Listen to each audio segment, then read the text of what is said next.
مصطفیٰ عامر قتل کیس کی تحقیقات کے لیے قبر کشائی کے معاملے پر کراچی یونیورسٹی کے انڈسٹریل انالیٹیکل سینٹر کی رپورٹ سامنے آ گئی ہے۔ رپورٹ میں بتایا گیا ہے کہ مصطفیٰ عامر نے مرنے سے پہلے کوئی نشہ آور شے استعمال نہیں کی تھی۔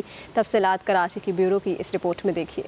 مصطفیٰ عامر قتل کیس تحقیقات کے لیے قبر کشائی کے بعد لاش سے 11 نمونے لیے گئے تھے۔ میڈیکل رپورٹ کے مطابق کسی بھی نشہ آور شے یا کسی بھی زہریلے مواد کے ذرات بھی نہیں ملے۔ انڈسٹریل انالیٹیکل سینٹر کی میڈیکل رپورٹ میں بتایا گیا ہے کہ کاربن مواد پر مشتمل مکمل طور پر جلے ہوئے سیمپلز ملے تھے۔ تجزیے کے لیے جلی گلی ہوئی لاش، زبان کے اوپر تالو، گردن اور دیگر اعضاء کے بھی نمونے لیے گئے۔ ڈی این اے کے ذریعے مصطفیٰ عامر کی شناخت پہلے ہی کر لی گئی تھی۔ نمونوں کے تجزیے کے لیے گیس کرومیٹوگرافی، ماس اسپیکٹرومیٹرک اور اسکیننگ الیکٹران مائکروسکوپی ٹیکنیک کا استعمال بھی کیا گیا۔ متعلقہ ثبوت آئٹم کا کچھ حصہ لیبارٹری میں مناسب درجہ حرارت پر محفوظ کیا جائے گا۔ دیگر تمام سیمپلز کو 30 روز بعد ضائع کر دیا جائے گا۔ سامنے آنے والی رپورٹ پر پرنسپل انویسٹیگیٹر، کو پرنسپل انویسٹیگیٹر، ٹیکنیکل مینیجر اور 2 ریسرچ آفیسرز کے دستخط بھی موجود ہیں۔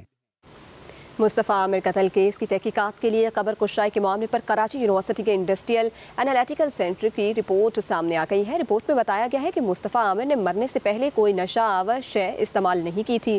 تفصیلات کراچی کی بیورو کی اس رپورٹ میں دیکھیے۔